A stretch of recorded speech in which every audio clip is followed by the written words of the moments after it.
She heard it before she saw anything. One note, low and steady, riding the cold morning air like something alive. Coming from a building that had been locked since 1994. Wren Calloway stopped walking. She stood on a dirt road in the middle of nowhere, Pennsylvania, with a worn leather satchel on her shoulder and exactly $1 in her pocket. 21 years old, no home, no plan, no one expecting her anywhere. She should have kept walking. Instead, she listened. The note held, steady and warm and round, swelling when the wind came down off the ridge, settling when it let go. Not a moan, not a draft, a pitch, a true held musical pitch coming out of a building that had been dark and locked for 28 years.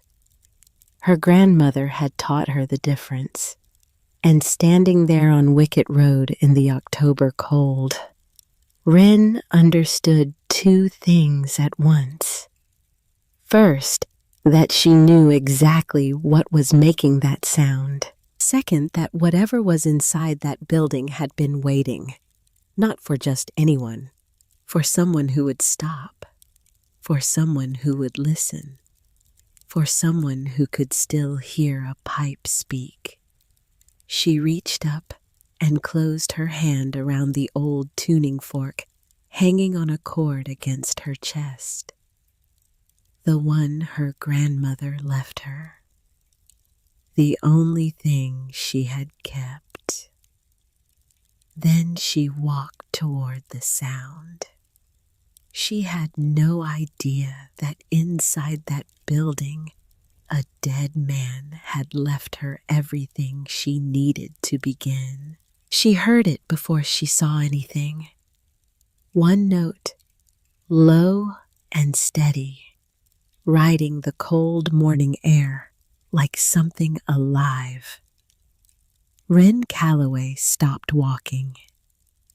She stood on Wicket Road with a worn leather satchel on her shoulder and exactly $1 in her pocket. October, Pennsylvania. The kind of cold that finds the back of your neck first. The trees along the ridge had gone rust and gold, and the morning light was thin and gray, and the road ahead was dirt and quiet, and she had nowhere left to be. She listened. The note held, swelling when the wind came down off the ridge, settling when it let go. Not a moan, not a draft finding a gap in old boards.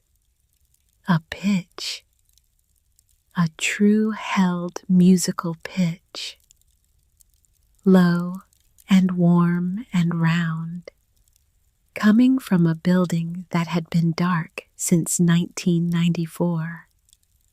Her grandmother had taught her the difference. She stood very still, the kind of still you learn when someone teaches you to listen before you touch anything. Her grandmother Odell had been teaching her that since she was 9 years old. You stand still first. You hear what the room is already saying. Then you decide whether you belong in it. The building ahead was a board and batten workshop set back from the road. The siding had gone the gray of weathered barns. The chimney was cold. A carved sign above the door had worn down to a ghost of letters. The windows were tall and arched and dark. And from somewhere deep inside, it steady as a held breath, came the note. One note, still breathing. After 28 years. Wren reached up and closed her hand around the tuning fork hanging on a cord against her chest. Her grandmother's. She had kept it because she could not explain why, except that it felt wrong to leave it. The way it feels wrong to leave a lamp burning in an empty room. You turn back. You don't know why. You just do. She walked toward the building. She had $1. She had a satchel with 2 changes of clothes and a small framed photograph and a wooden pipe no bigger than a forearm wrapped in a sock at the bottom. She had 19 months of sleeping in a rented room in Allentown and waking before dawn to stock shelves at a hardware store and spending her afternoons tuning battered upright pianos for a rental company that sent them to school auditoriums. That was what she was, a girl who tuned cheap pianos for schools. That was the whole of it, except for the note that should not be there, the note coming out of a building that had been locked since before she was in middle school. She stopped in front of the door, laid her palm flat against the old boards, felt nothing, no vibration, no mechanical source. Just the low, even breath of it riding in on the wind and fading when the wind let go, humming and going, like something's leaving. She pressed her ear against the wood. It was real. She stepped back and looked at the sign above the door. She could just make out 3 words worn into the grain. Workshop, road, builder, an organ builder's workshop. And inside it, breathing all alone in the dark, one pipe still speaking. Her grandmother would have said something quiet and certain here, something that sounded like common sense and meant something much larger. Odell Calloway had a gift for that, for saying the exact thing that lodged in you like a splinter and worked its way in deeper over the years.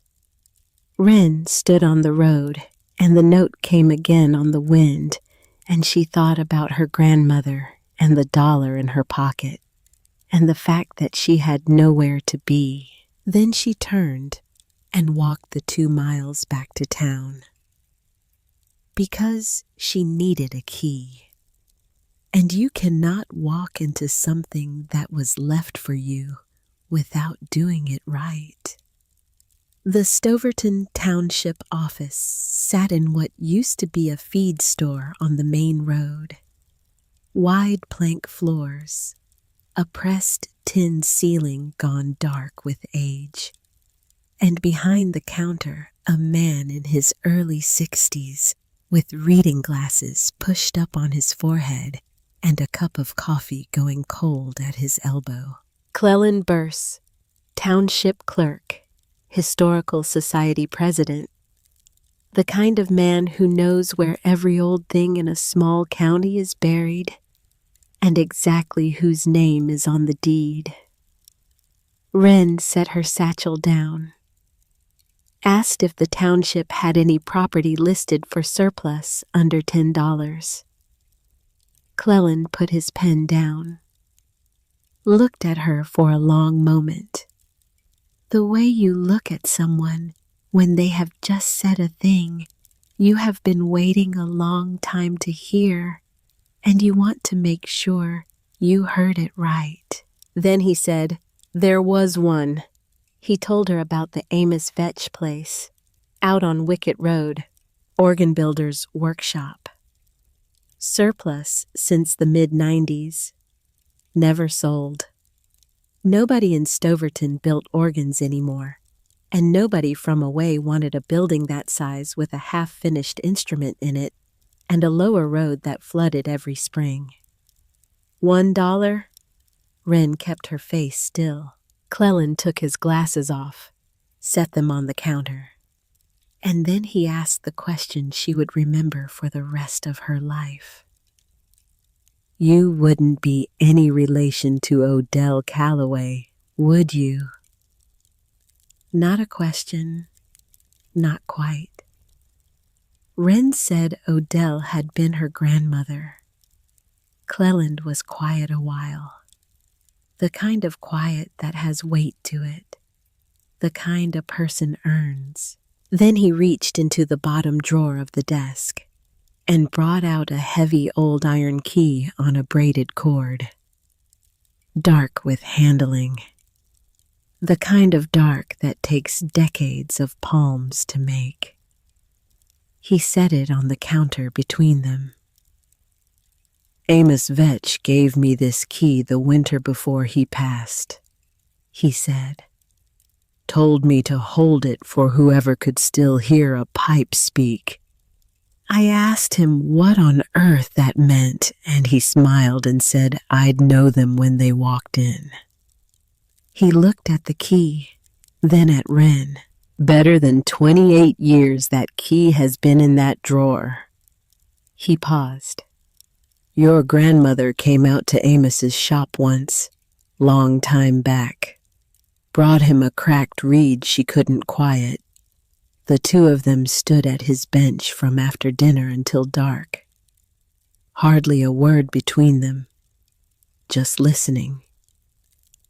He picked up his coffee, set it back down without drinking. He told me after that she was the only other soul in this valley who heard an organ instead of just hearing it loud. He pushed the key across the counter. I'd say this has been waiting on you. Wren paid her $1. Cleland wrote the receipt out by hand, stamped it. That was the whole of it. A building for the price of a cup of coffee, a deed, and an iron key on a braided cord. She walked back out Wicket Road with the key warm in her fist, and she stood at the door again and fit the iron key to the lock, and it resisted, then turned. With a gritty groan, she felt all the way up her arm. The way a stiff old mechanism moves when the oil has gone to varnish. When something has been still for a very long time and does not know yet that it is allowed to open. Inside, the air was still and cool and thick. Old glue, beeswax, wood dust gone to powder. Late morning light came gray through the tall, arched windows and lay in pale rectangles across the plank floor. And against the far wall, rising nearly to the rafters, stood the organ. She stopped breathing for a moment. It was enormous. Its oak case was raw and unstained. Its keyboards were fitted. Its great leather bellows had collapsed and sagged like a sleeping animal.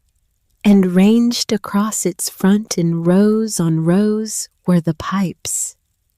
Slim, spotted metal pipes in their racks like a stand of silver reeds. Square wooden pipes stepping up in size. Little stopped pipes no bigger than a finger. All of them dust gray and mute. Hundreds of voices. Not one of them had ever spoken. Wren moved toward it slowly. A cold went through her that had nothing to do with the unheated room. The whole instrument was finished enough to play. Every pipe seated in its hole on the wind chest. Every rank had a small slip of paper tucked beside it in a careful slanting hand. A stop name, a pitch, A note. Open diapason 8-foot scaled. Stopped wood 8-foot mouths to set. Voix celeste to be tuned last when the room is warm. 41 ranks. 41 slips of paper. Not one of them had ever been voiced. She understood then what she was looking at. An organ built complete and never given a voice. A choir assembled and never told to sing. The old man had made every pipe, racked every one, fitted everything into its place with the patience of someone who intended to come back. And he had not come back, except from the left end of the organ, set a little apart against the cold fieldstone, came the note. She crossed to it. Standing free of the case, lashed to an iron bracket, was a single enormous wooden pipe. Pedal pipe, square in section, taller than 2 men. Its dark oak boards joined fine and tight. Its great mouth cut low near the floor. Its foot capped with a square of oiled leather. And from somewhere in its tall throat, the breath of a note, low and warm and steady, swelling when wind pressed at the loose boards, sighing when it let go. Not a draft moaning, a pitch, a true held musical pitch, the deep foundation note an organ builder lays under everything else. Coming clean and round out of a pipe in a building where every other voice had been silent for 28 years.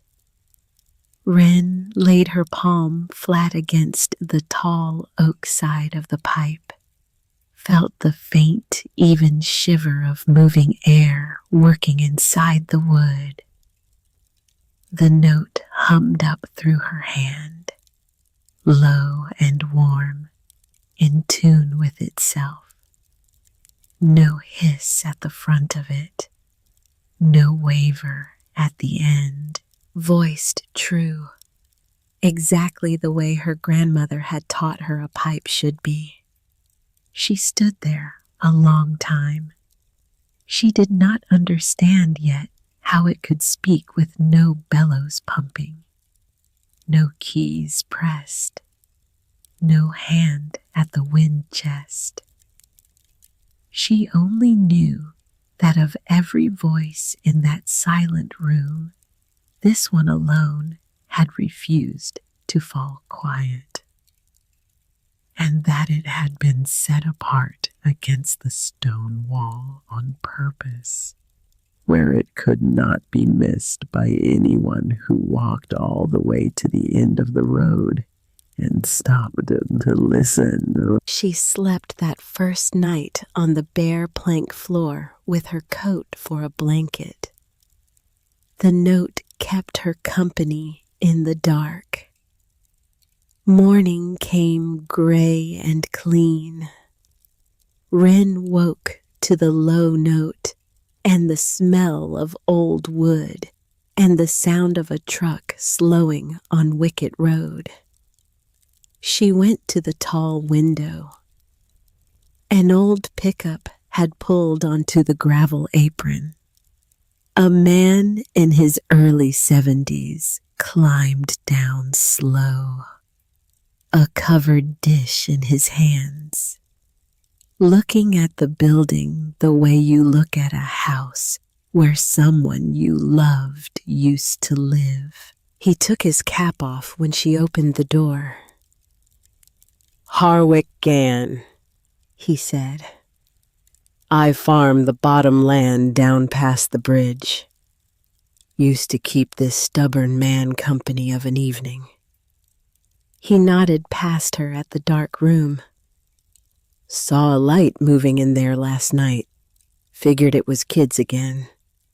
My wife sent me up with the dish on account of you can't argue with the person who's brought you food." Then the wind came down the ridge. The great pipe breathed its low note, and his face changed. Something opened in it, something old and surprised and grateful.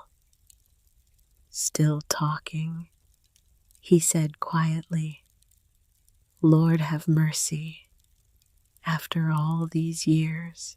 They sat on a sawhorse and an overturned crate in the doorway and ate his wife's food, which was warm and rich, and the best thing Wren had tasted in a month. Harwick had known Amos Vetch going on 50 years. The old organ builder had come up to Stoverton in the early 60s, bought the workshop on Wicket Road because the rent was nothing and the quiet was good for hearing fine work. For 30-odd years, he was the man 5 counties brought their wheezing church organs to.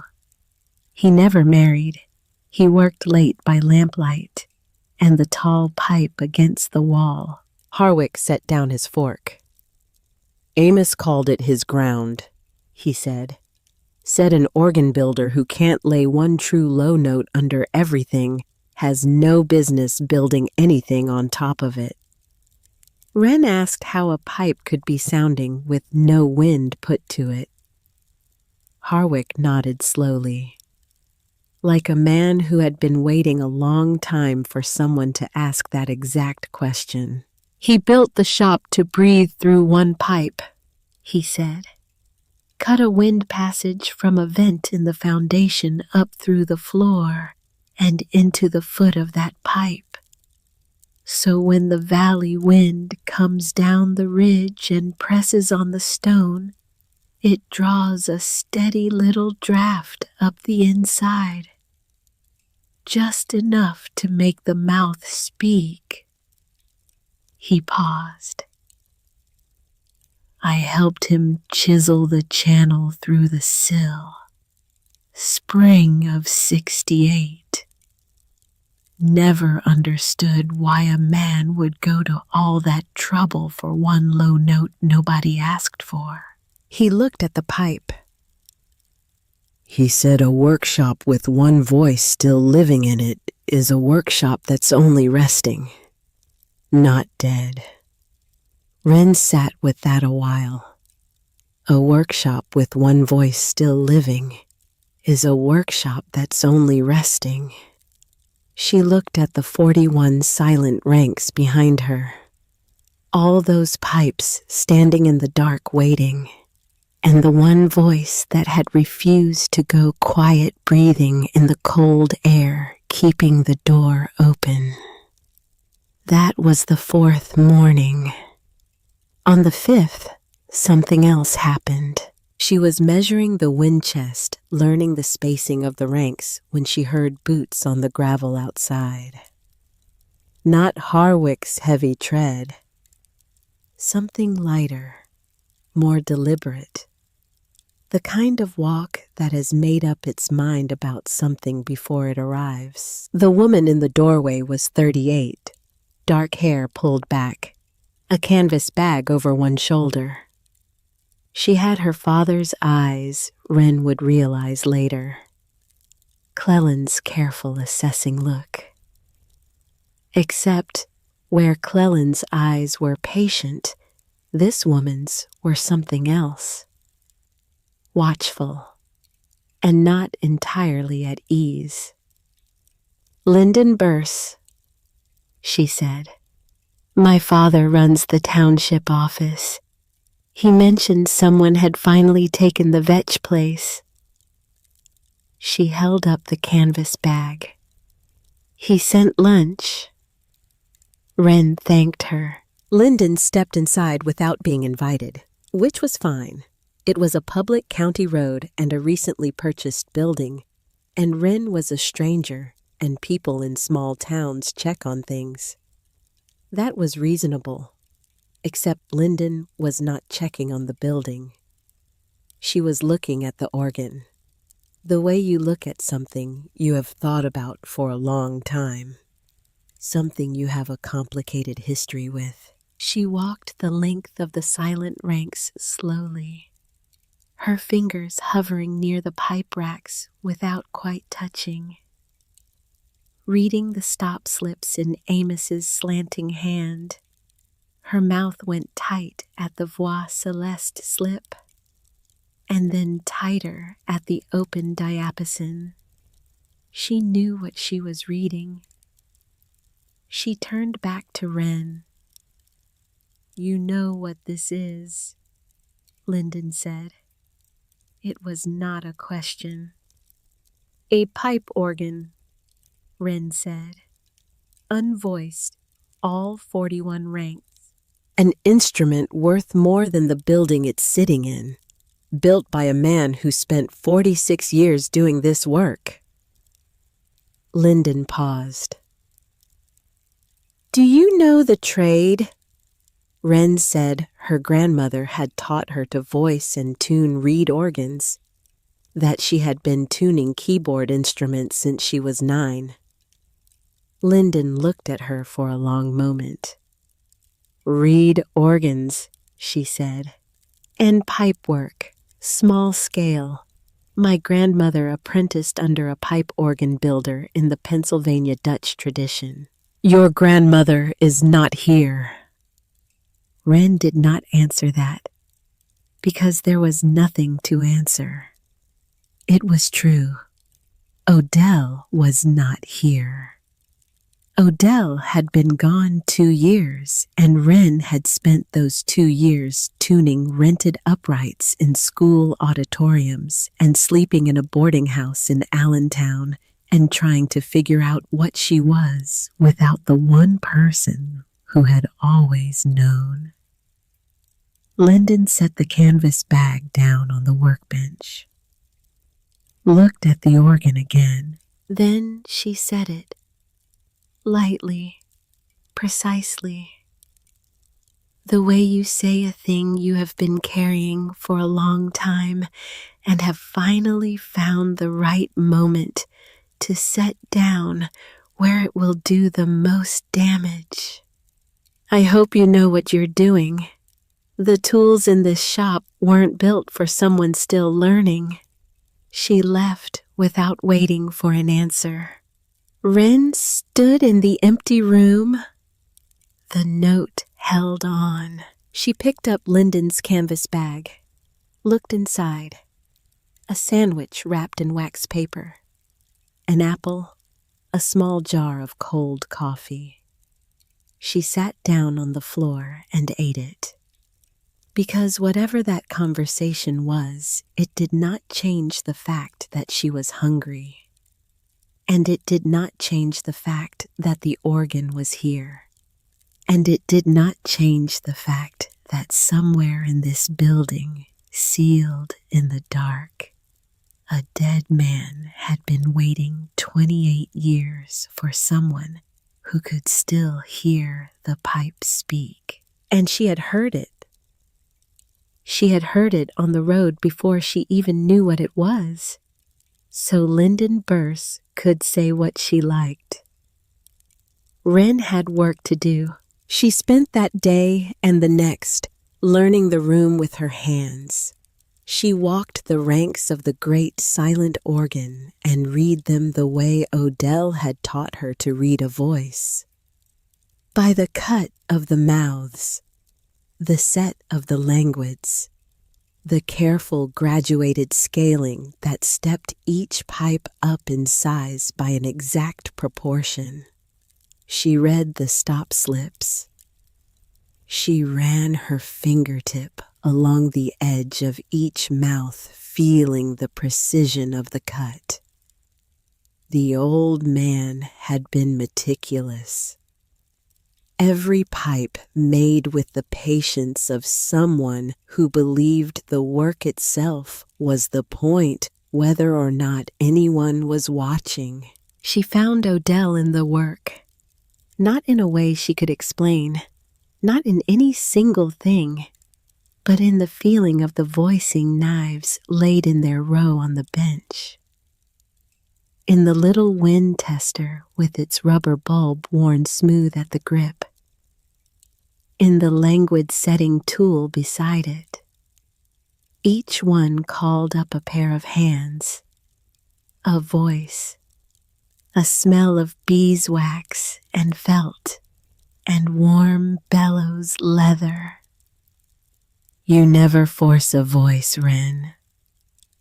She could hear it as clearly as if Odell were standing behind her left shoulder. Cut the wind down. Let the lip find its speech. Listen for the note to come up clean. No hiss at the front of it. No waver at the end. A sound that opens like a held breath. By the third day, she had taken one small, stopped wooden pipe from its rack, seated it on the wind tester, and voiced it. Cut the wind down a hair. Eased the mouth open by a fraction. Listened. The note came up clean, warm, round, without a hiss. The first pipe to be voiced in that shop in 28 years. Wren laughed out loud in the empty room. A sudden, unguarded laugh she had not heard from herself in a long time. It bounced off the plank walls and the cold field stone and came back to her strange and bright. The trade was still in her hands. It had only been waiting, the way the organ had been waiting, for someone who could hear it. On the 6th evening, Harwick came back with a jar of apple butter and a loaf his wife had baked. He found Wren cross-legged on the floor with a pipe in her lap and a voicing knife in her hand, and he sat on the sawhorse and watched her work for a while without speaking. That was something she liked about Harwick Gann. He understood that quiet is not emptiness. He told her more about Amos that evening. How the man had come from a family of craftsmen 3 generations back. How he had apprenticed under 2 different organ builders before striking out on his own at 30. How he worked without a radio and without a telephone for most of his career because he said the noise got inside the work. How the churches came to him, not the other way around. Small congregations, county parishes, places with no money and old instruments and nobody left who knew how to fix them. He drove a 30-year-old truck until the engine gave out, and he kept driving it on prayer and stubbornness, Harwick said. And when a church couldn't pay him, he didn't say a word about it, just wrote something in that book of his and packed his tools and came home. What book? Wren said. His voicing book. Kept a record of every instrument he ever worked on, every job, every fix, every pipe he made, carried it everywhere. Harwick looked at the organ. He used to say the work only counts if somebody writes it down. Otherwise, it's just air. Wren looked at the organ. 41 ranks of pipes. Not one of them voiced, and a book she had not found yet. She looked back at the ground pipe, standing apart against the cold stone, breathing its low, even note. Heavier at the foot than it had any right to be. She had noticed that when she first examined it, had told herself it was just the density of the old oak. Old wood is dense. Old wood surprises you. But she had been thinking about it ever since. That night, She lay on the floor with her coat for a blanket and the note breathing in the dark above her, and she thought about the key. How it had been in Cleland Burse's drawer for 28 years, waiting for the right person. How Amos had known something about that, had trusted something about it. A workshop with one voice still living is a workshop that's only resting, not dead. A held door. That was what it was. The note was a held door, an old man's way of saying from beyond the silence, the shop is still open. Come in. In a language only another organ builder could hear. She thought about Odell, about the evening Amos had spent at the bench with her grandmother. Two people standing in the lamplight listening to a pipe speak and stop and speak, hardly a word between them. He told me after that she was the only other soul in this valley who heard an organ instead of just hearing it loud. Wren pressed her fingers against the tuning fork on its cord. She thought about Lyndon Burse, the careful precision of that one sentence. The tools in this shop weren't built for someone still learning. The way Lyndon had looked at the organ, not with wonder, with something older and more complicated, with want, with loss. Wren had seen that look before. She had worn it herself in the months after Odell died, standing at the reed organ in the back room of the Lutheran Parish Hall, looking at all those stops and valves and knowing she could hear every one of them and not knowing what to do with that knowledge anymore. She understood something about Lyndon Burse then. Not everything, not yet, but enough. She pulled her coat tighter. The note held in the dark, steady and unhurried and low. Tomorrow she would take the ground pipe down. Something was inside it. She was almost certain. And she had learned a long time ago to trust what she could hear, even when she could not yet explain it, even when the knowing arrived before the understanding. Even when the only evidence was a weight at the foot of a pipe that had been breathing alone in a dark room for 28 years. Waiting for someone who would stop on a dirt road in the cold October morning and listen before they walked in. She closed her eyes. The note held. Outside, the valley settled into dark, and the October wind came down off the ridge and pressed against the old boards of the workshop, and the ground pipe breathed its long, even, patient breath, the way it had breathed through every night since 1994, since the autumn. The old man at the bench had set down his voicing knife and gone quiet, the way it had breathed through every winter storm and every spring flood and every summer afternoon when the sunlight lay gold on the plank floor and there was no one here to see it. Not dead, only resting, waiting for the voice to come back and finish what was started.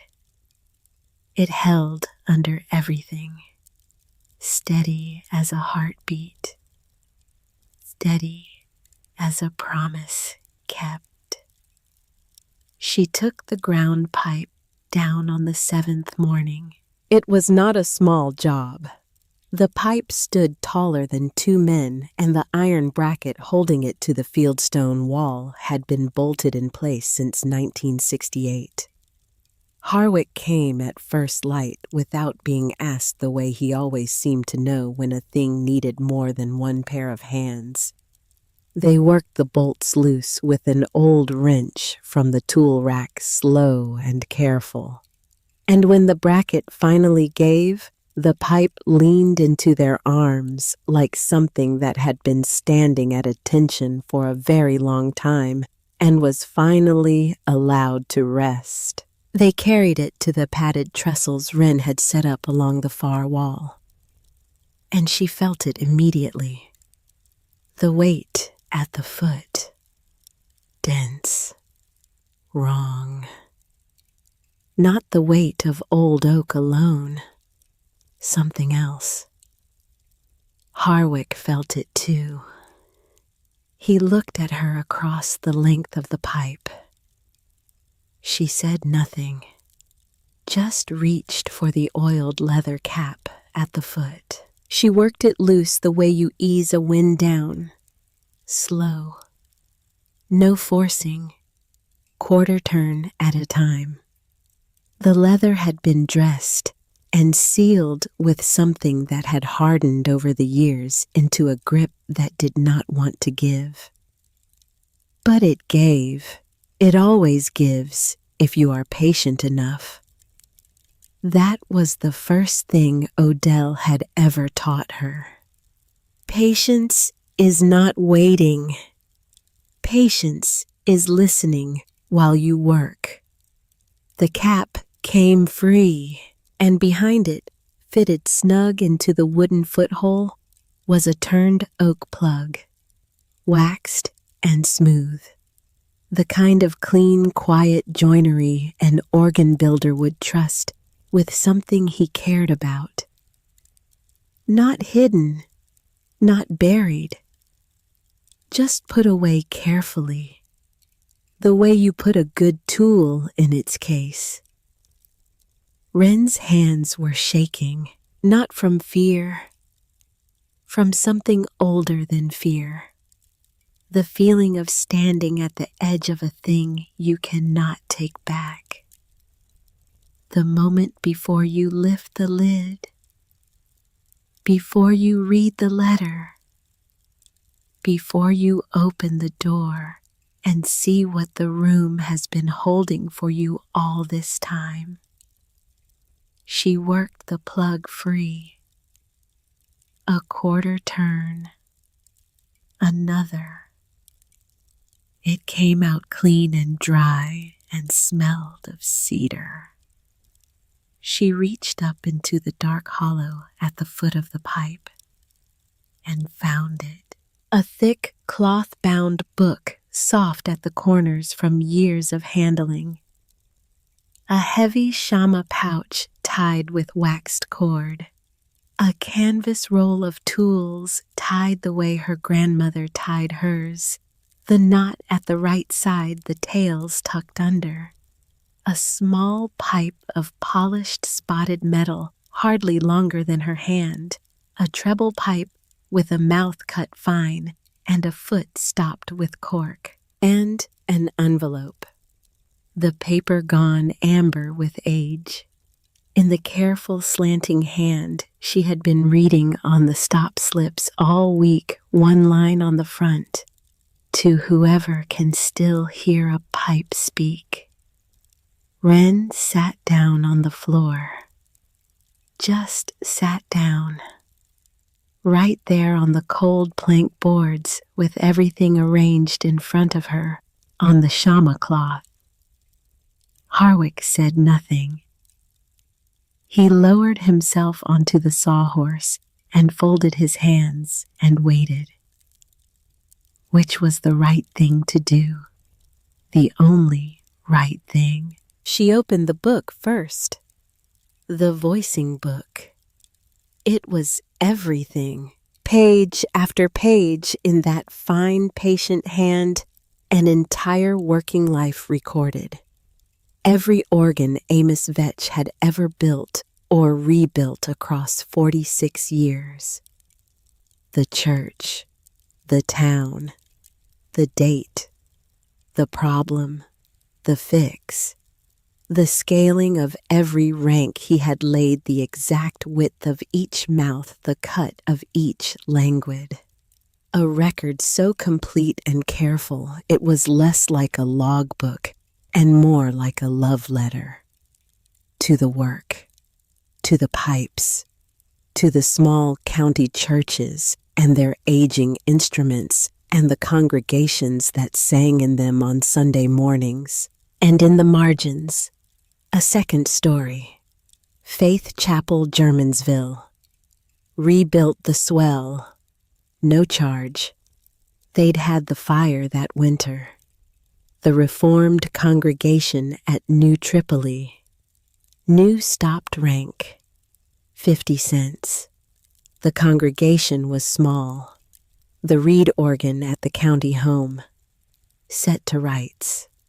No charge. The old folks like a hymn on Sunday. 1/3 of all the entries. No charge. Wren read slowly, turned each page carefully. An entire valley's music given back quietly over decades by a man who never said a word about it to anyone except this book. She looked at Harwick. "Did you know?" she said.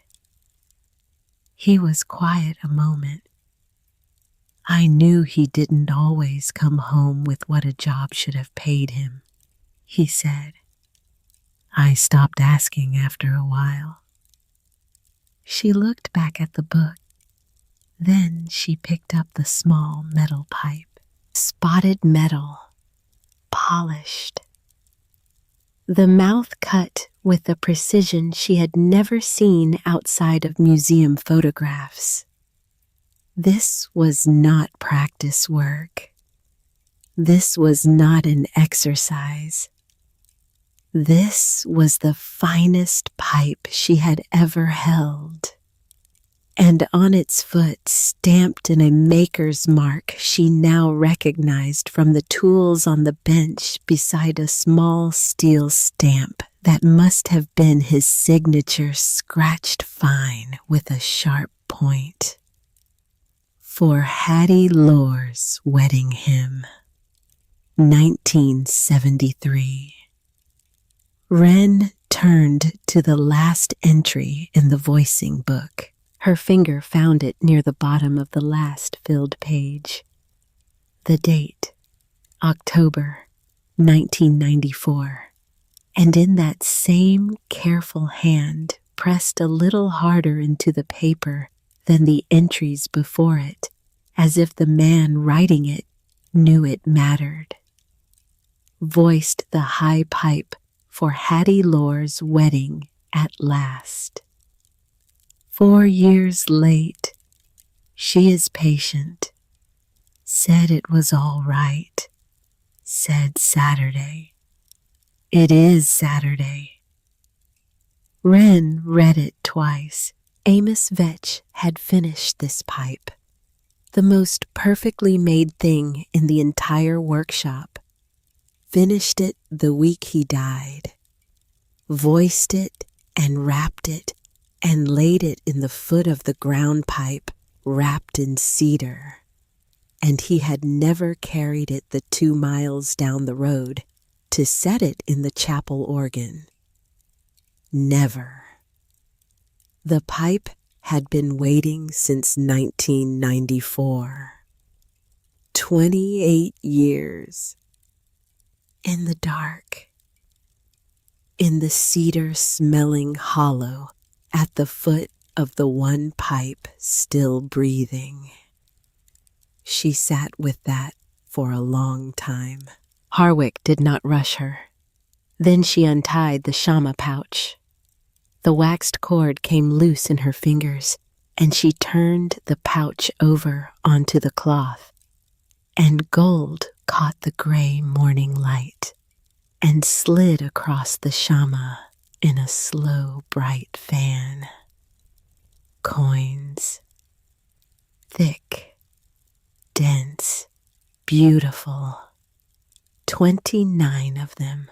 Liberty Head eagles. $10 gold pieces.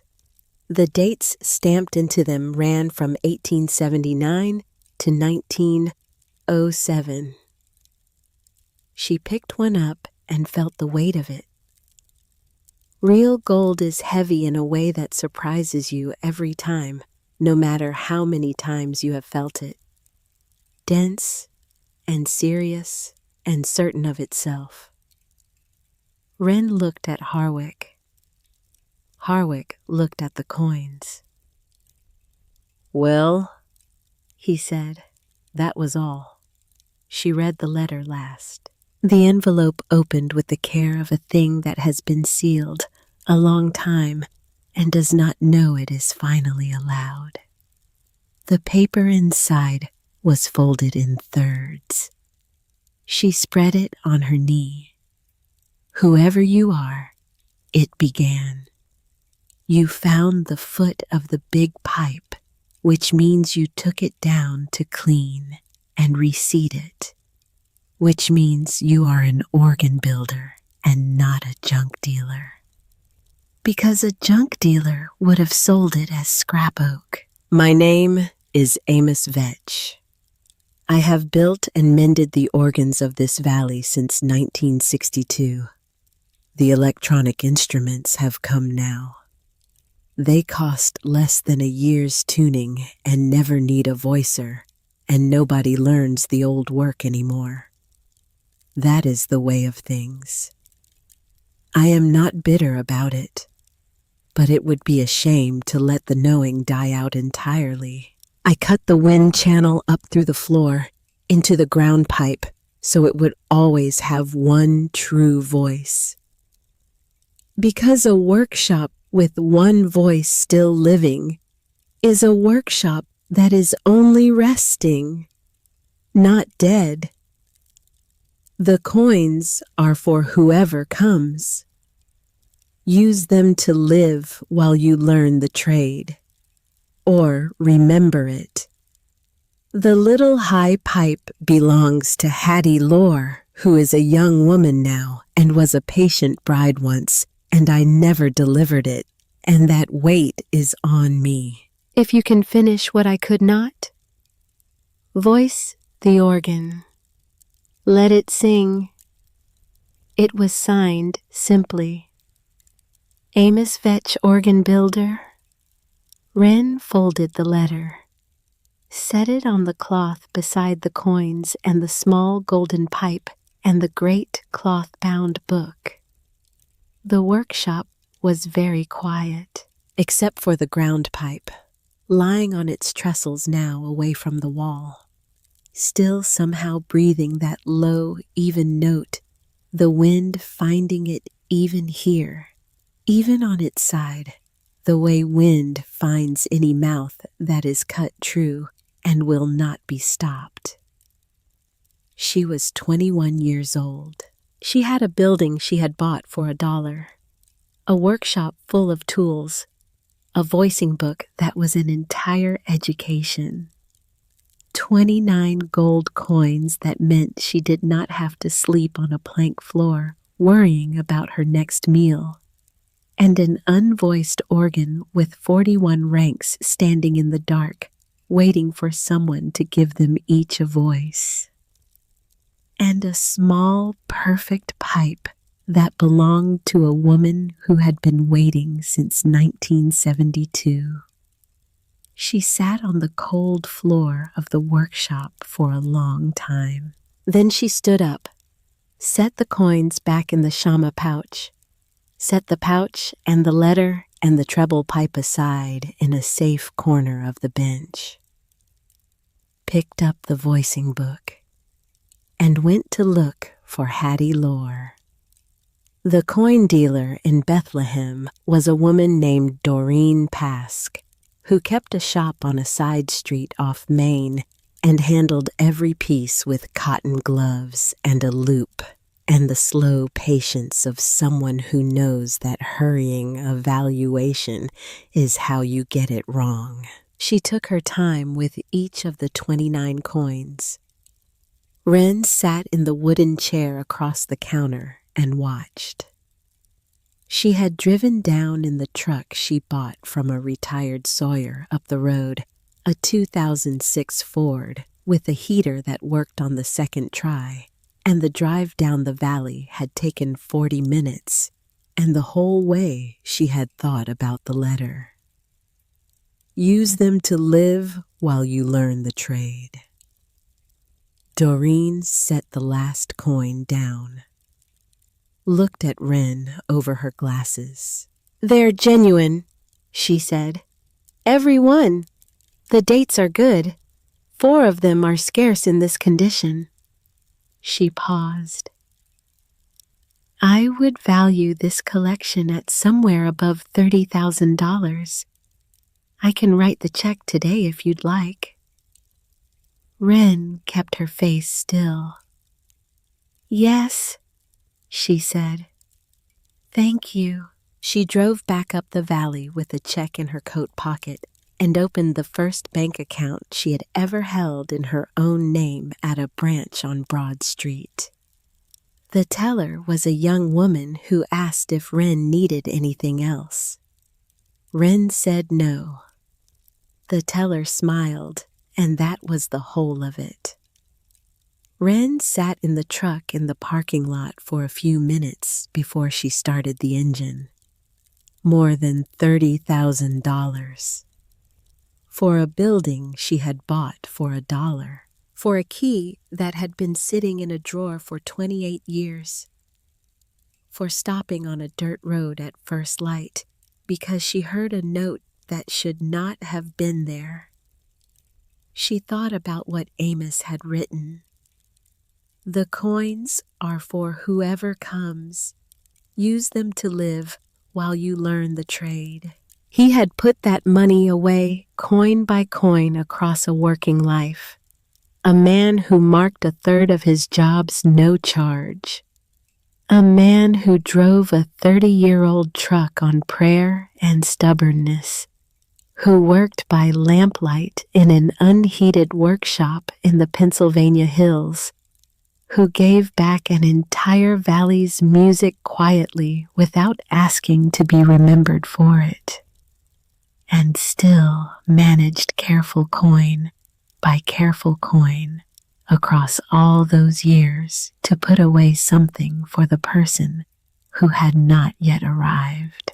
She pressed her hand flat on the steering wheel. Then she started the truck and drove home to Wicket Road. The next 3 weeks were the best kind of hard. She worked from first light until the lamplight failed. Voiced her way through the stopped wood rank, first the gentlest pipes, the ones that would not fight her. Got her hands back under her. Found the rhythm of the work. Cut the wind.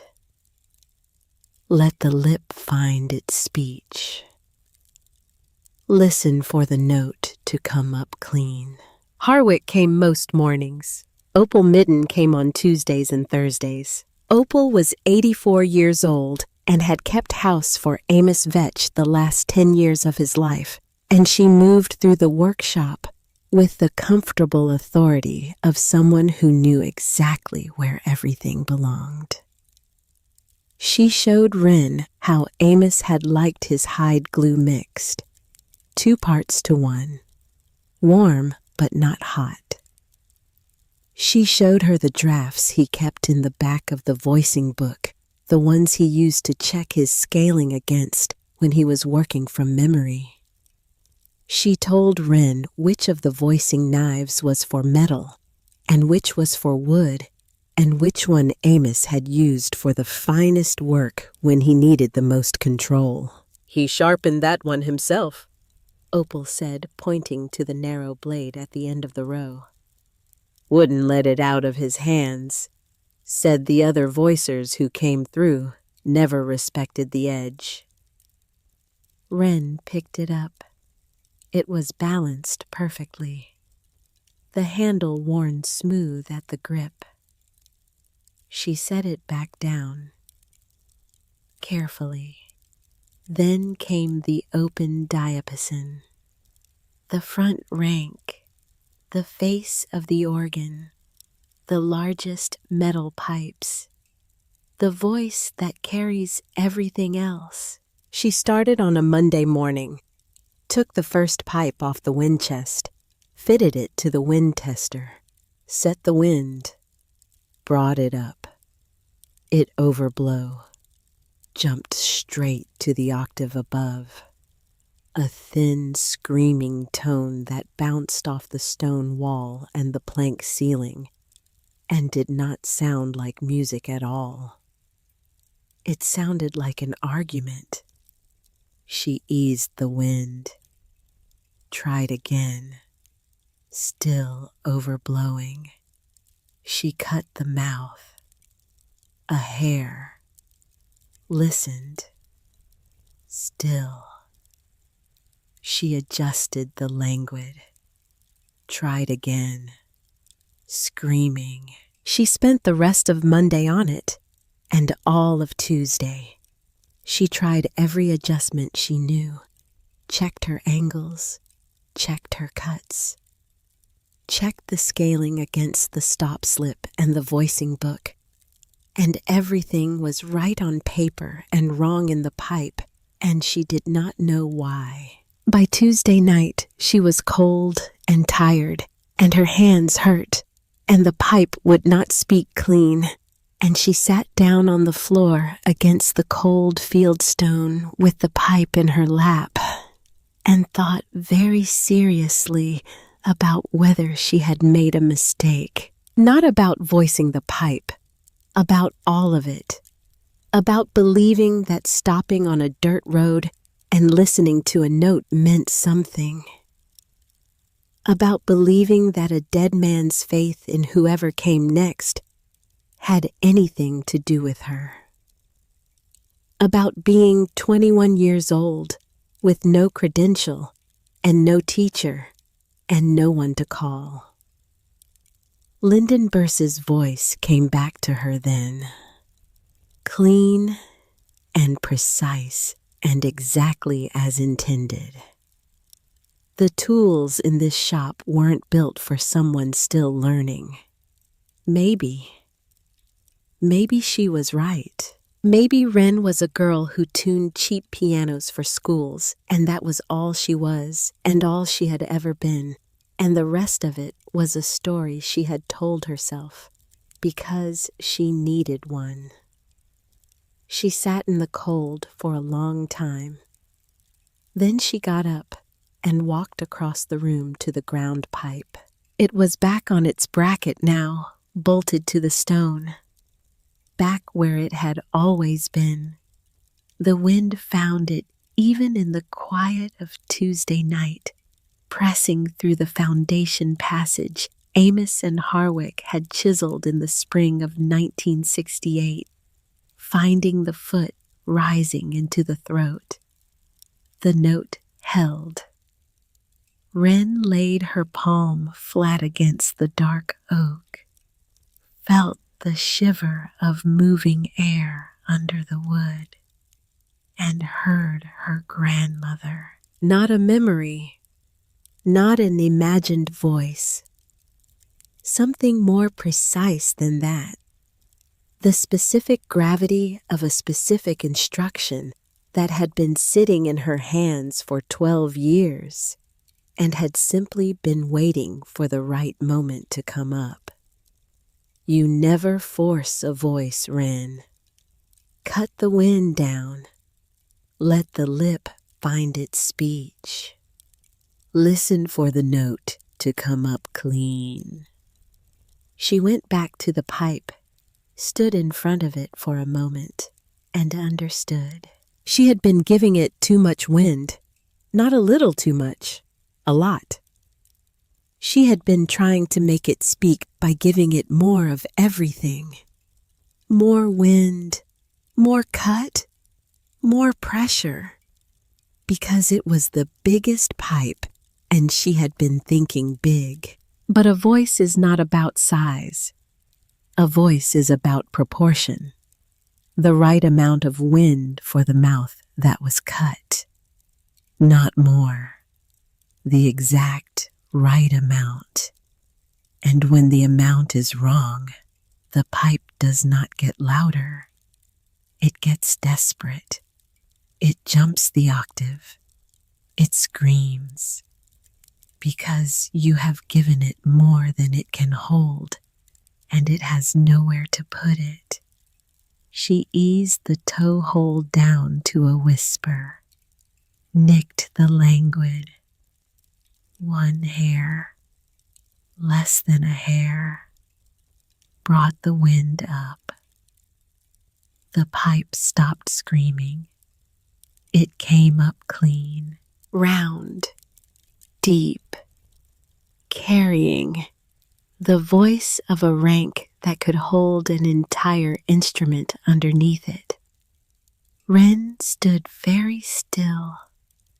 Then she set the pipe down and sat on the floor and pressed both hands over her face and stayed like that for a while. Not crying, not quite, something else.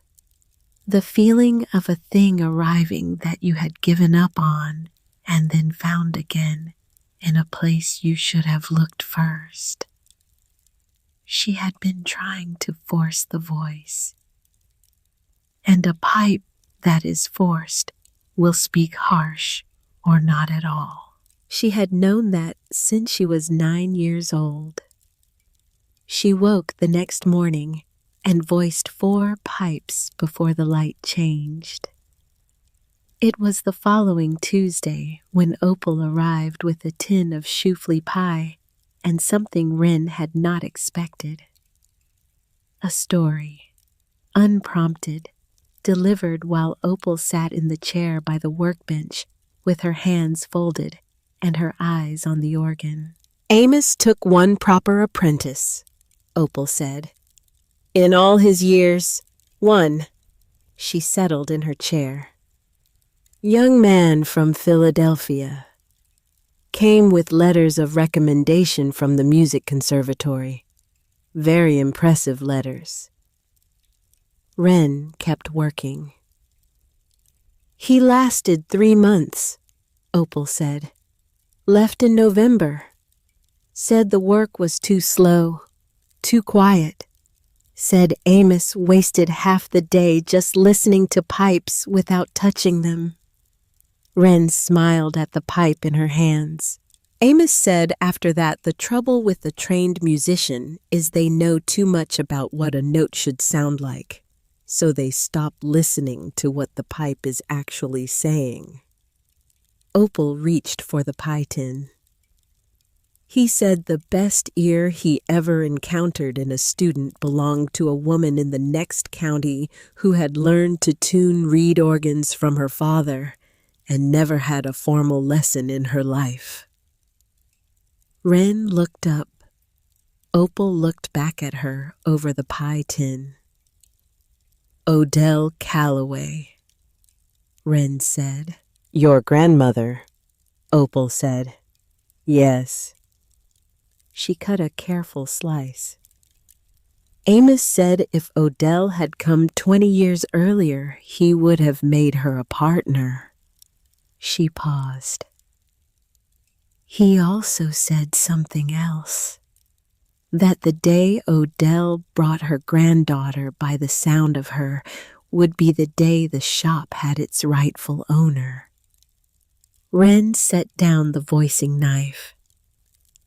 "She never brought me here," she said. "No," Opal said. "But Amos always said she would, or someone who came from her would." She held out the pie slice on a piece of wax paper. "He was a patient man. He had the kind of faith that doesn't require proof. Just a good reason to believe." Wren took the pie, sat with it, thought about her grandmother standing at this bench in the lamplight, standing where Wren's hands had been all week, listening. She had been here, and somehow, without ever saying it, Odell had pointed her here too. had taught her every single thing she needed to find this place and understand it and be ready for it. Not by accident, not by coincidence. By 40 years of patient teaching handed down the way the old work was always handed down. One pair of hands to the next. She felt her eyes go warm.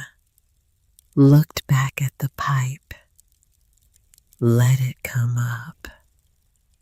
Let it go. 3 days later, Lyndon Burse came back.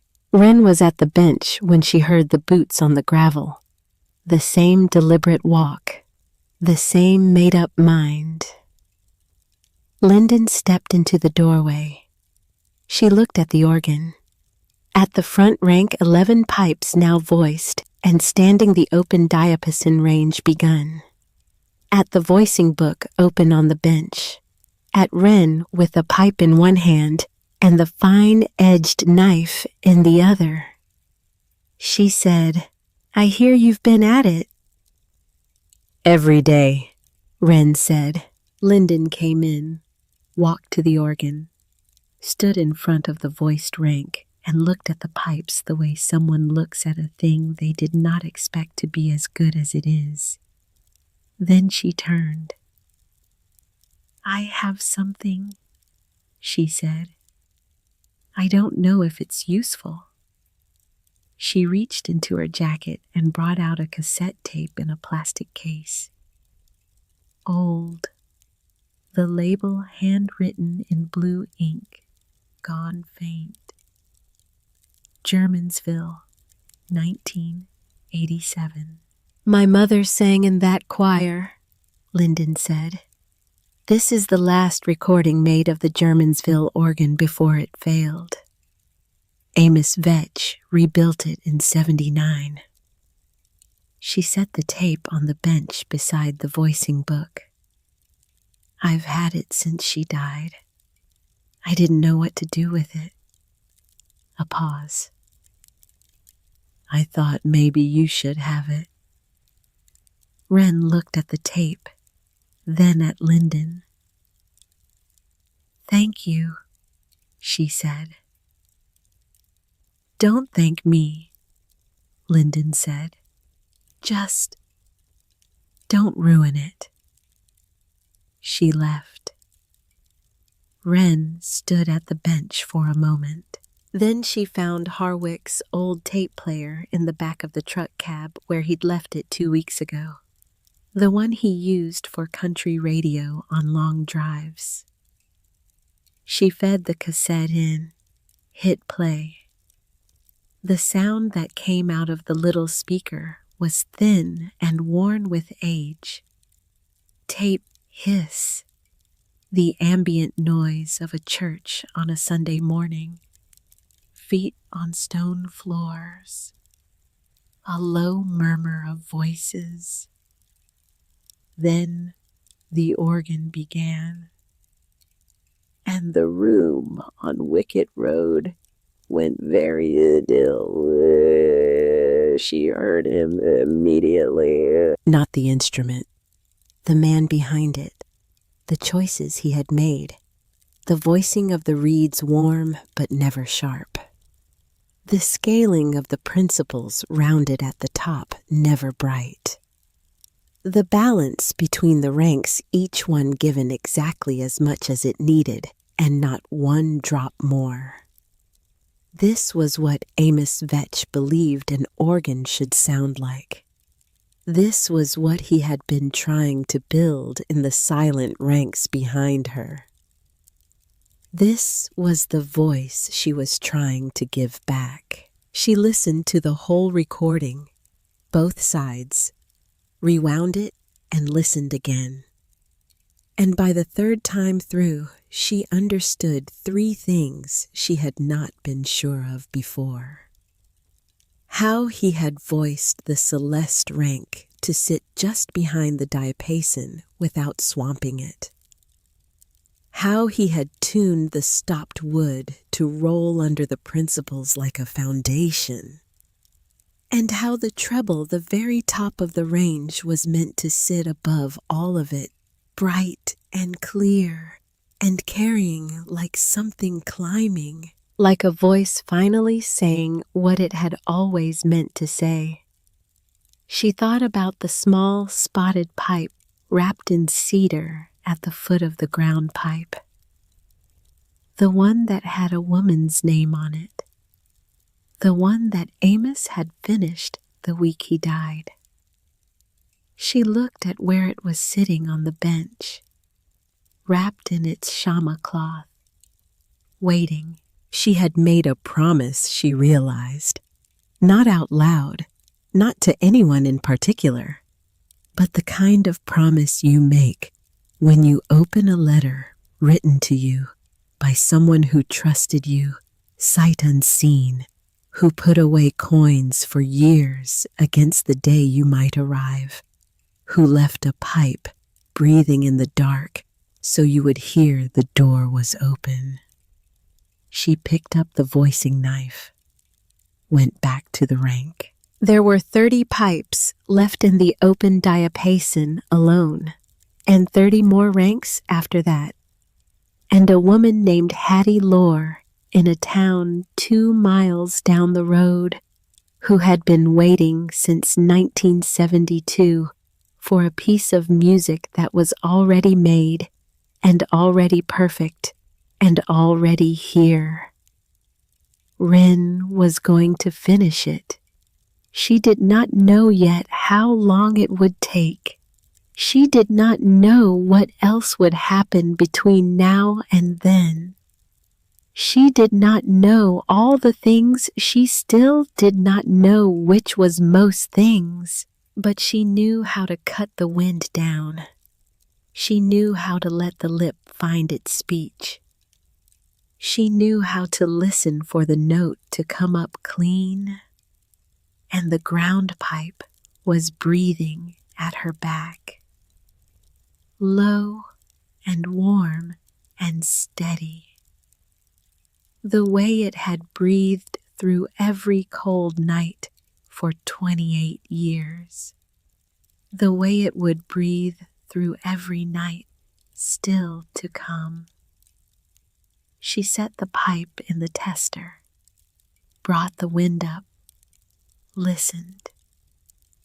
January came in hard and cold, the kind of cold that finds every gap in old boards and reminds you that a building was never meant to be a home. The wood stove in the corner of the workshop burned through Harwick's seasoned ash in half the time it should have, and Wren wore her coat indoors until noon every day, and her breath made small clouds in the lamplight when she worked in the early morning hours before the stove caught properly. She did not mind.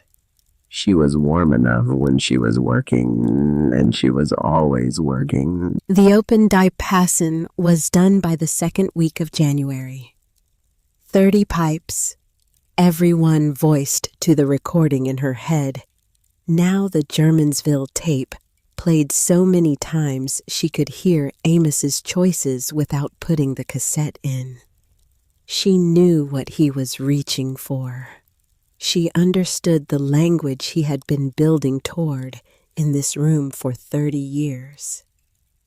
And she was learning to speak it. The stopped wood rank came next. 16 pipes, warm and round and rolling the way Amos had described it in the voicing book. Fills the room like a hand laid on your shoulder. She understood that description completely by the time the last pipe was set, because that was exactly what it did. You voiced the last pipe in the rank, and you stepped back, and you played 3 notes together, and the sound that came into the room felt like being held. She had not expected that. She sat down on the floor for a few minutes after. Just sat. 12 ranks voiced, 29 still waiting. The work had its own rhythm now. Morning voice 2 pipes before the light changed. afternoon tune what she had voiced the day before, letting the room temperature settle first the way Amos's notes instructed. Evening read the voicing book. Not for instruction anymore, not exactly. More like conversation.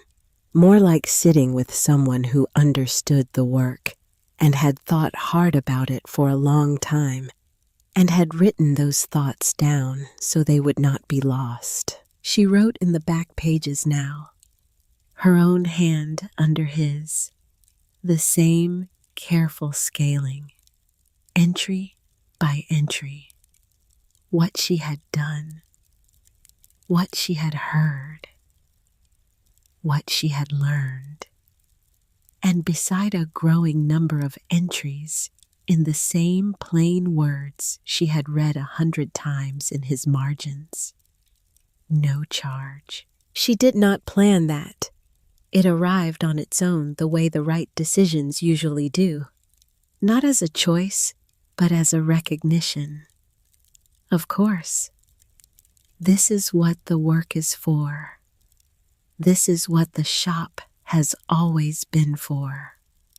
Not for her, for the valley, for the small congregations with the broken instruments and no one left who knew how to fix them. She was just the one who showed up. Harwick brought firewood twice a week and stayed for coffee. Opal came Tuesdays and Thursdays and sat in the chair by the bench and told her things about Amos that were not in the voicing book. How he had tuned entirely by ear, never by electronic meter. How he believed a pipe voiced in a cold room needed to be revisited in the summer heat, because wood moves and the voice moves with it. How he had once driven 4 hours each way to return a single stopped pipe he had voiced wrong, even though the congregation had not noticed, because he had noticed, and that was enough. He said the instrument knows, Opal told her one Thursday in February. Even if the congregation doesn't, the instrument knows whether it has been given a true voice or a convenient one. And a convenient voice is a lie the pipe has to tell every time it speaks. Wren wrote that down, not in the voicing book, on a piece of paper she tacked to the wall above the bench where she could read it while she worked. A convenient voice is a lie the pipe has to tell every time it speaks. She thought about that a lot, in the context of the work, and in the context of everything else.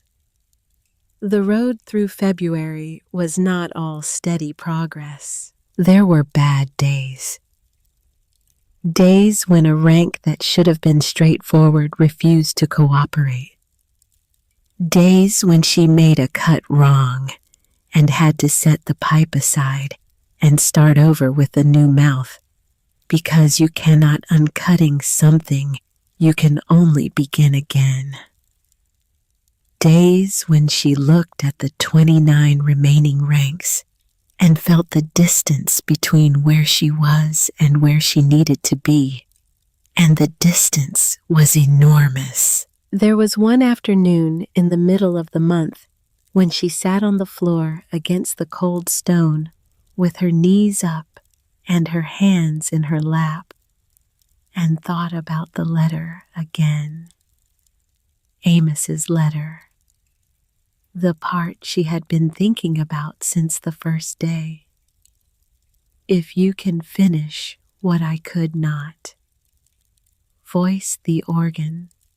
Let it sing. If, not when. If. He had known it might not happen. Had known that whoever came might hear the pipe and understand the work and still not be able to finish it. The knowing was not enough. The intention was not enough. It had to be done. Pipe by pipe, rank by rank. Every single voice given its own true note in a room where everything else was still and listening. And she was one girl, 21 years old, working alone in a Pennsylvania winter. She sat on the floor for a while, then she got up. Because the floor was cold, and the work was there, and a pipe that was waiting to be voiced was not going to voice itself. She got up. That was all. Just got up and went back to the bench. Sometimes that is the whole of courage. March arrived, and with it a thing Wren had not planned for. Word had gotten around, not far, not in any organized way, just the way things travel in a small county when something unusual is happening and people have enough time and enough interest to talk about it. The woman at the post office knew. The hardware store on the main road knew. 3 of the 4 churches in the immediate area knew, because Harwick had mentioned it to someone who had mentioned it to someone else, and because small congregations with aging instruments tend to pay attention when they hear that someone in the area knows the old work. The first call came on a Thursday morning in March. A man named Ellery from a Methodist congregation 12 miles east. Their pipe organ had been silent for 11 years. The company that had installed the replacement electronic instrument had gone out of business 6 months later. Now the electronic instrument was also failing, and the congregation was small and old and could not afford another replacement. And would she come and look at it? She said yes. She drove out on a Saturday with the voicing book and a selection of tools and spent 4 hours with an instrument that was in worse shape than she had expected and better shape than she had feared. 2 ranks had collapsed. The bellows needed re-leathering. The wind chest had a slow leak at the base end that had been pulling the low pipes flat for years, which meant the congregation had been singing slightly flat for a decade without knowing it. The old women in the front pew who had been singing there since 1962 would know something had been wrong. They would not have been able to name it, but they would have felt it. She wrote the assessment in the voicing book when she got home. The date, the congregation, the condition, what needed doing, what she could fix, what would take more time. And at the bottom, no charge for the assessment. She was back the following Saturday with the tools. It took 3 visits, 3 Saturdays in March. And when she played the first rank clean on the 3rd visit, the sound filled the small stone church, and 3 of the women in the front pew sat very still, and one of them reached over and took the hand of the woman beside her. Nobody said anything for a moment. Then the woman whose hand had been taken said very quietly, "That's the right note. That's been the wrong note for years, and now it's the right one." Wren drove home on Wicket Road in the dark, sat in the truck in front of the workshop for a minute, went inside, went back to work. 2 more calls came in April. She handled them on weekends, driving the county roads with the tools in the truck bed and the voicing book on the passenger seat. A small Lutheran congregation with a failing flu rank. A Baptist church with a wind chest that needed regulating. Both of them within 20 miles. Both of them old instruments that had been limping along on partial voices for years. Both of them written into the voicing book.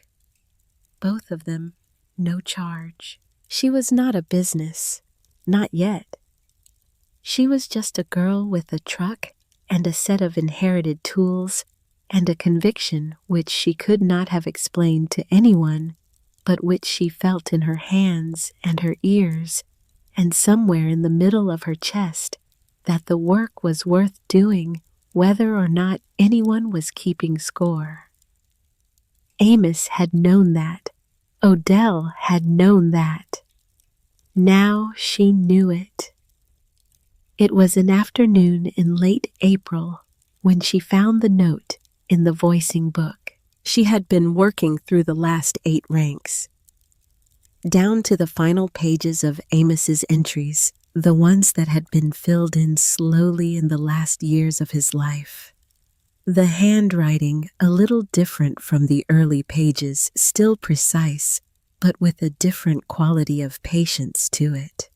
The patience of a man who knew he was running out of time and was making every word count. She was checking the scaling notes for the voix céleste, the last rank, the one Amos had marked to be tuned last when the room is warm.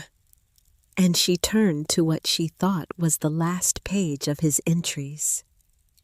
There was one more.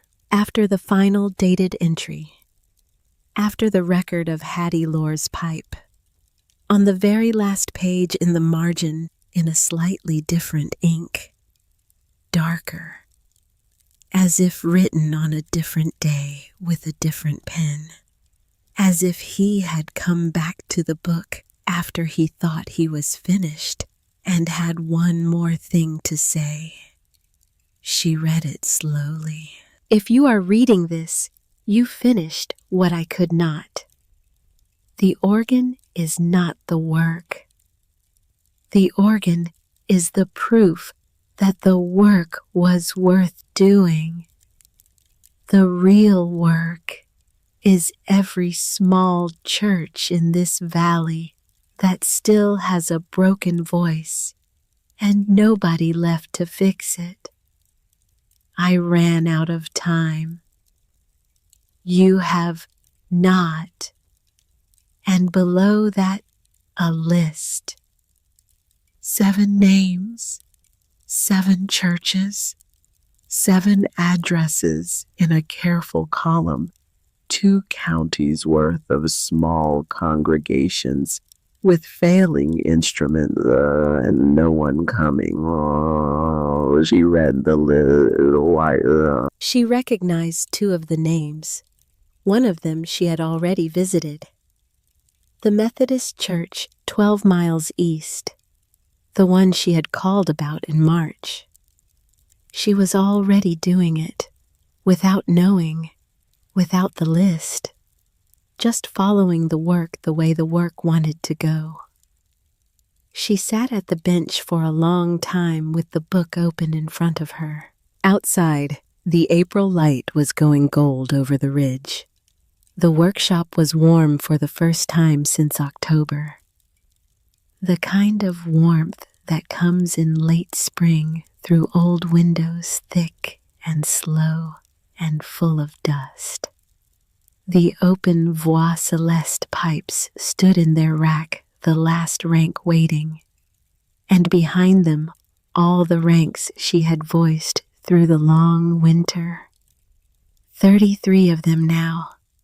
33 voices where there had been silence. She thought about Amos Vetch, who had spent 46 years in this valley giving back what had been broken or lost, who had done it without announcement, without recognition, who had written it all down not so anyone would praise him, but so someone would understand what the work had been for.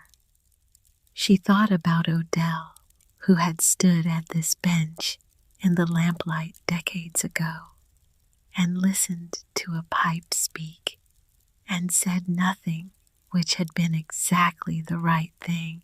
She thought about herself on a dirt road in October with $1 and no plan, stopping because she heard something, walking toward it instead of away.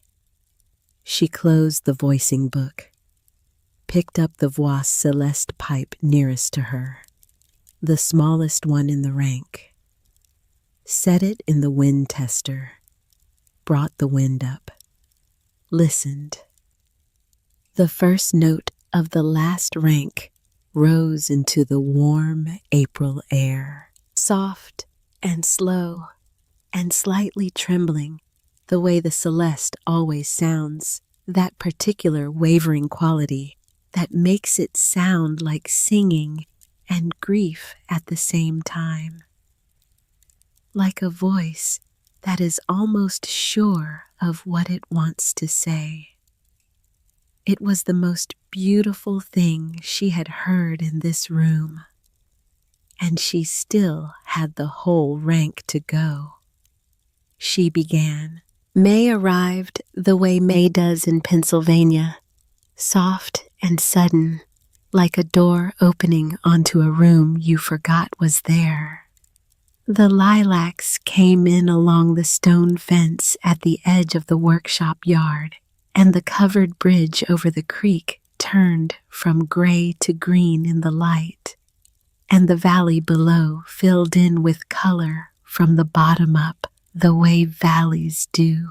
The low fields first, then the hillsides, then finally the ridgeline going green against the sky. Wren voiced the last pipe of the Voix Celeste on a Thursday morning in the middle of May. She set it in its rack, stepped back, played the full rank from bottom to top, with one finger traveling up through all the pipes, and the celeste rose into the warm room like a question that already knew its answer. 33 ranks. Then she stopped. Because there was still the treble pipe, the small spotted metal pipe that was not her work. That had never been her work. That had been finished by the one pair of hands before hers in this room on a Saturday in October 1994, and had been waiting in cedar and shama cloth for 28 years for the person who would come and put it where it belonged. She picked it up from the shelf where it had been sitting since February, felt the weight of it, the perfectly cut mouth, the fine stopped foot, the maker's mark on the footplate, and beside it, the scratched inscription in a sharp, fine hand. For Hattie Lore's wedding hymn, 1973. She looked at the organ, at the top of the treble range, the empty socket where the highest pipe of the highest rank sat. She looked at the pipe in her hand. She picked up the phone and called Harwick. Hattie Lore lived in a white frame house on the county road 2 miles past the covered bridge. The garden was already coming in when Wren pulled up on a Thursday afternoon. Tulips along the front walk, a kitchen window propped open, the sound of a radio playing something old and slow inside. Harwick had called ahead. He was already there, sitting on the porch steps with his cap in his hands when Wren came up the walk. The woman who came to the door was 73 years old, small, straight-backed, the kind of person who has spent a lifetime standing upright and does not know any other way.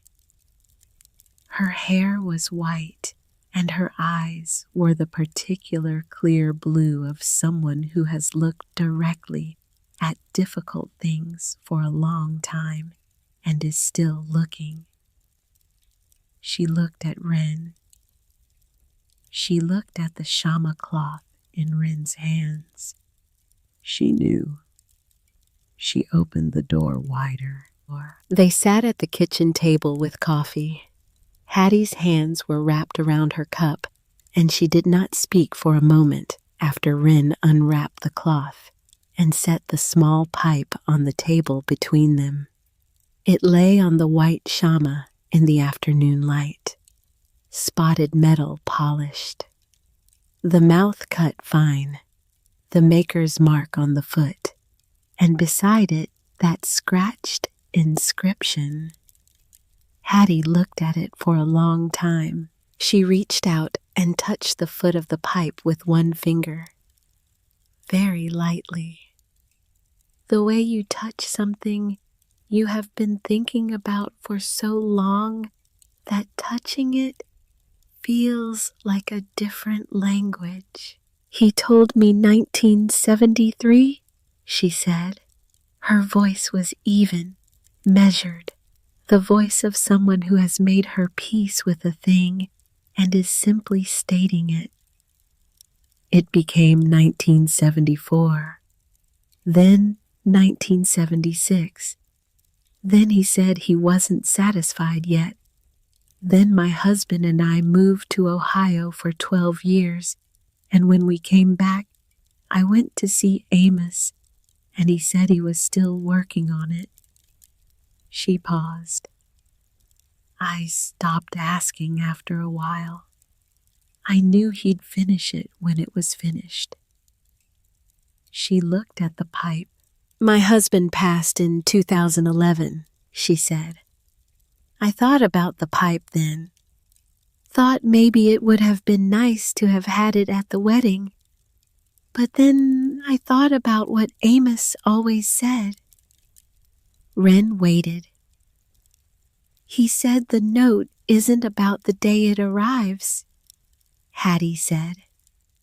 It's about whether it was made right. A note that's made right will be the right note whenever it comes. She wrapped both hands back around her coffee cup. I believed him. Then she looked at Wren directly. Play it for me, she said. Not today, when you're ready, when the whole instrument can hold it properly. I've waited 51 years. I can wait a little longer to hear it done right. Wren looked at her. 2 weeks, Wren said. The chapel at Germansville. I'll have the organ ready. Hattie looked at her for a moment. 2 weeks, she said. Not a question, a confirmation. She picked up her coffee. Then I suppose you'd better go finish. The last 2 weeks were the best kind of impossible. She still had the tuning. All 33 voiced ranks needed to be tuned to each other, not just to themselves, which was a different and more complicated thing. And the voix céleste needed to be tuned last in a warm room the way Amos had noted. And the Germansville organ needed 3 days of work before it could hold the full performance. And the small pipe needed to be set and voiced into the Germansville instrument, not just placed. She worked from before first light until she could not see any more. Harwick brought food and did not ask questions. Opal came and sat in the chair and talked when Wren needed talking, and was quiet when she needed quiet, which was most of the time. Cleland drove out one evening with a box of old sheet music from the Historical Society hymns Amos had been known to play, and sat on the sawhorse and watched for an hour without speaking, and then left the box on the bench and said he would see her at Germansville. Lyndon came once, a Tuesday evening late. Wren was bent over the Voix Celeste tuning, and she did not hear the boots on the gravel until Lyndon was already in the doorway. She straightened. They looked at each other across the room. The organ stood between them. All of it. 33 ranks voiced and standing. The case still unstained and raw. The keyboards fitted. The bellows re-leathered and full. The whole enormous instrument breathing in the lamplight. Lyndon looked at it for a long time. Her face did something complicated. Too many things at once to name. But Wren recognized the central one. She had felt it herself in the first weeks standing in front of that row of unvoiced pipes. The recognition that something was possible that you had stopped believing was possible. "It sounds different in here," Lyndon said. "It has voices now," Wren said. Lyndon walked slowly toward the front rank, the open diapason. She stood in front of it and looked at the pipes the way she had looked at them the first day, except that now there was something different in it. No competition, no calculation, just looking. "I owe you something," Lyndon said. "You gave me the tape," Wren said. "Before that," Lyndon said, "I wasn't kind." Wren thought about the exact sentence. The tools in this shop weren't built for someone still learning. "You weren't wrong," Wren said. Lyndon looked at her. "No," she said. "But I wasn't kind." A pause. "My mother used to sing the alto line in the Germansville choir," Lyndon said. "The recording, that's her. Third voice from the left in the women's section." She looked at the ranked pipes. "She died 8 years ago. I haven't been able to listen to that tape since." Another pause. "I don't know why I could give it to you. I couldn't give it to anyone else." Wren set down the tuning tool. She thought about that, about what it costs to hand someone the thing you have been guarding, about how that is sometimes the only way to make it useful again instead of just preserved. "Come to Germansville," Wren said. 2 weeks. Lyndon looked at her.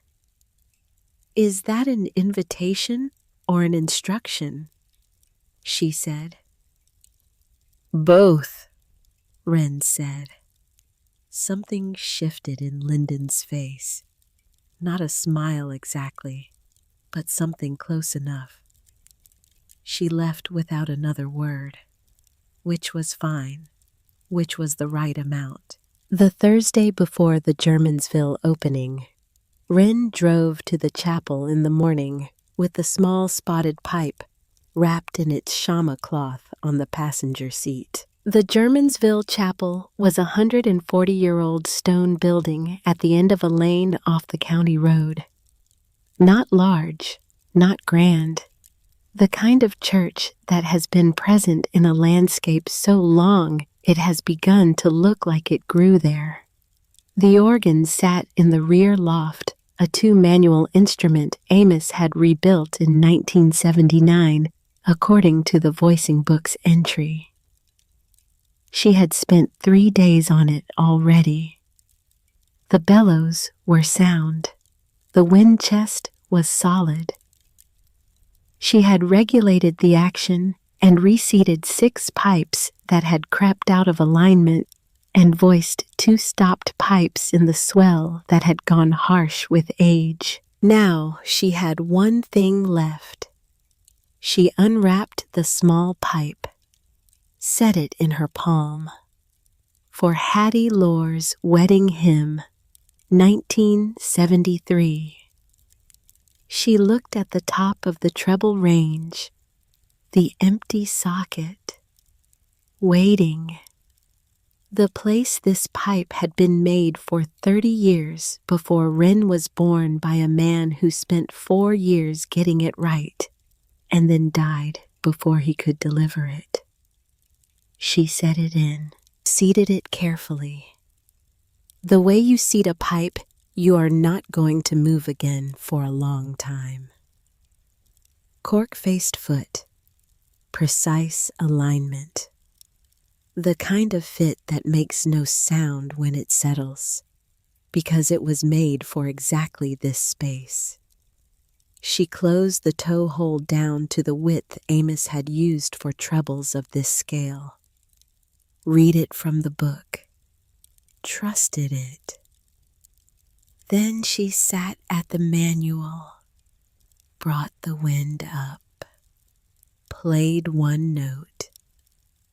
The treble pipe sang, high and clear and bright, not thin, not shrill, carrying the way a voice carries when it has been made right, the way a voice cuts through without forcing itself, the way certain notes do that you can still hear after the room has gone quiet. She held the key down.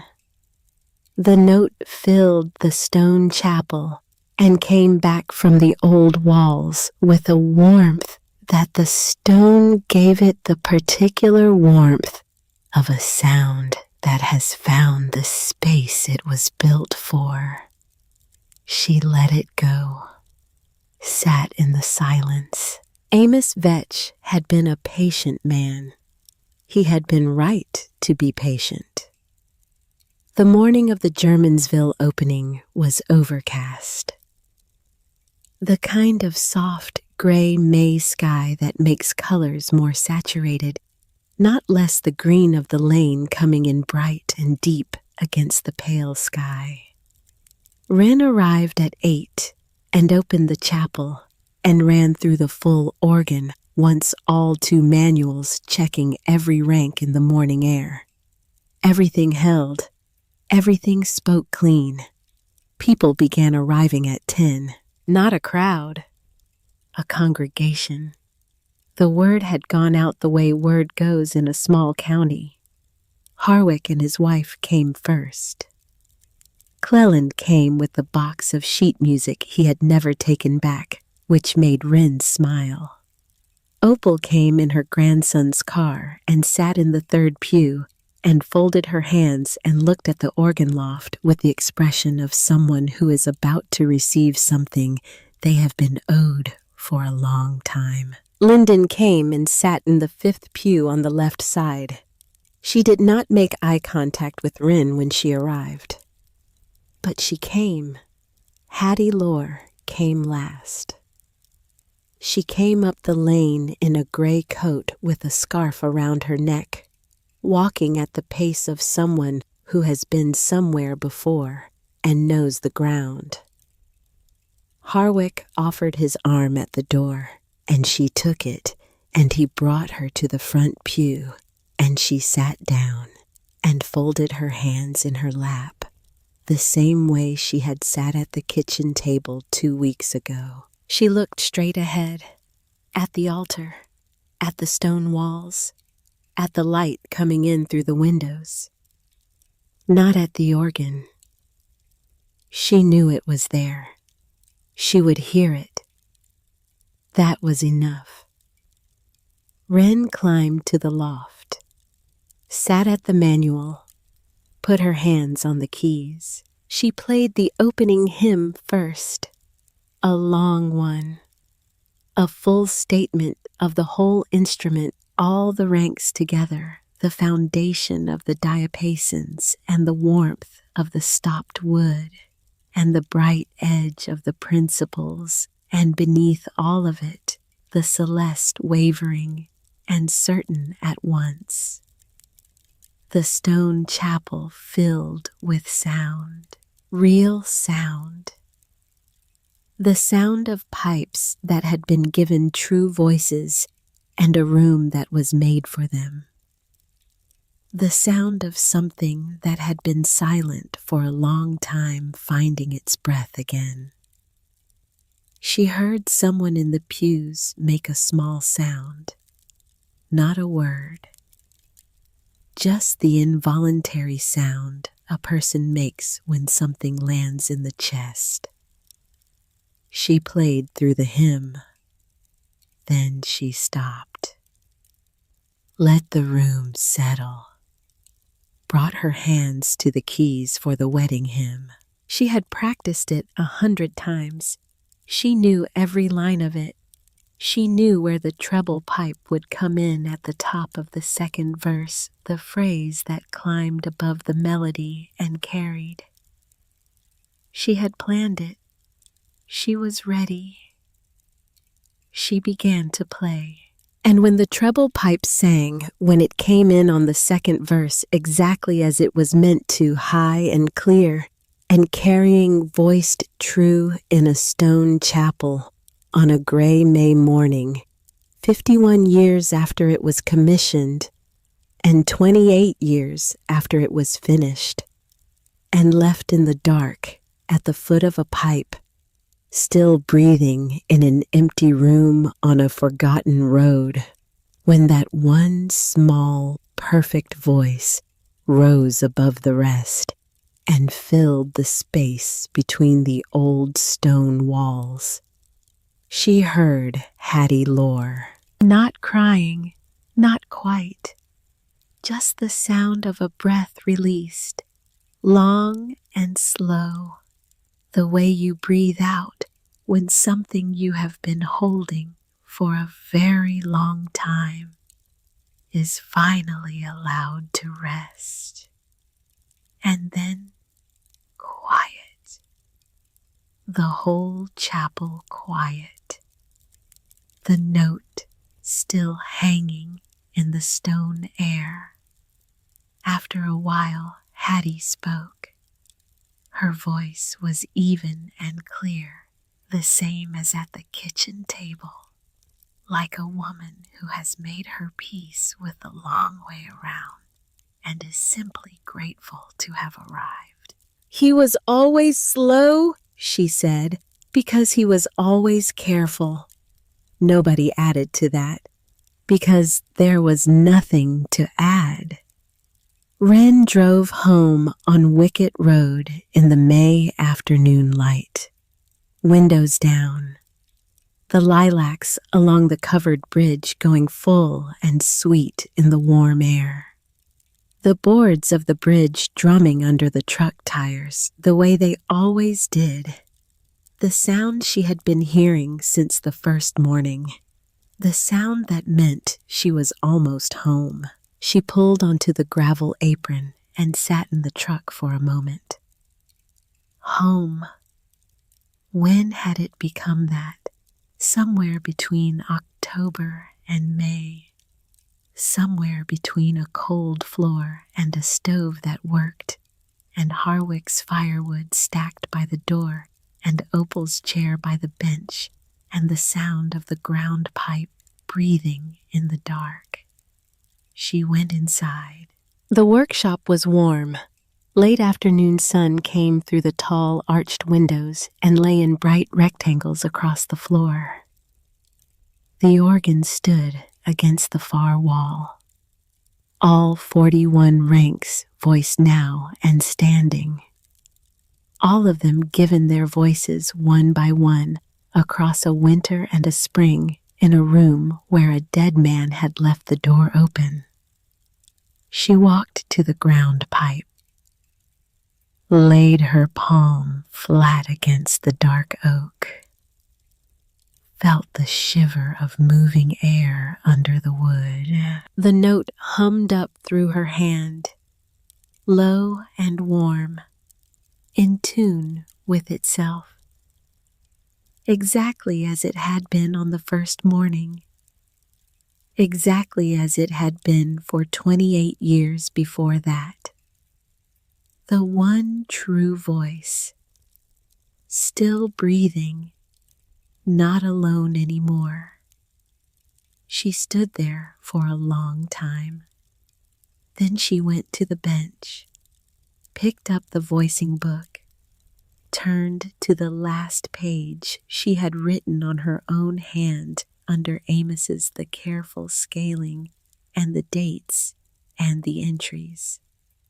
She turned to the next blank page, picked up the pen, wrote the date, May, the year, wrote the first entry in her own name, Germansville Chapel, full restoration. 2 manuals, 41 ranks, voiced and tuned. She looked at it, thought about the 7 names on Amos's list, the ones she had not yet reached. 6 churches still waiting, 6 instruments still silent or broken or speaking in voices they had not been given properly. She wrote at the bottom of the entry, no charge. Then she looked at the list he had left her, reached into her coat pocket for the piece of paper she had copied it onto the one she had been carrying for a month. 6 names, 6 addresses. She folded it back, tucked it into the front of the voicing book between the cover and the first page where she could find it. Then she set the book down, picked up the voicing knife, the fine-edged one, Amos's, the one Opal had pointed to on a February morning and said he sharpened it himself, the one she had been careful with ever since. She looked at the organ, all those voices standing in the lamplight, every one of them given its true note, every one of them waiting now for someone to sit at the manual and let them speak together. She thought about what Amos had written. The organ is not the work. The organ is the proof the work was worth doing. Outside, the May light was going copper over the ridge, the valley filled with late color. The covered bridge glowed red through the tall window. And somewhere down the road in the chapel at Germansville, the small pipe Amos had finished on a Saturday morning 30 years ago was sitting in its place at the top of the treble rank for the first time, having said what it had always been made to say. The ground pipe breathed its low note, steady and unhurried, the way it had breathed alone in the dark for 28 years. The way it would breathe now with 40 voices around it, and a workshop finally doing what it had been built to do. Wren Calloway was 21 years old. She had $1 worth of building and a lifetime's worth of trade. She had a list of 6 churches. She had her grandmother's tuning fork on its cord, and her grandmother's way of listening, and everything else Odell had ever given her, which turned out to be everything she needed. She had a voicing book with blank pages still to fill. She picked up the first name on the list, read it, set it back down, looked at the organ one more time. All those voices, all those pipes that had been standing in the dark and the cold and the silence waiting for the word to sing. She had given them the word, and tomorrow she would get in the truck and drive to the first name on the list And the week after that, the second. And the week after that, the third. And she would do the work the way Amos had done it, and the way Odell had done it, which was without announcement and without keeping score, and with the complete conviction that a voice given truly is a voice that will speak past you and past everyone who remembers your name. She turned the lamp down low. The ground pipe breathed. Outside, the copper light faded off Wicket Road, and the workshop glowed warm in the early dark. And the one true note held under everything, the way it always had, the way it always would. Steady as a promise kept in the dark, steady as a door held open by a man who believed someone was coming. Someone had come.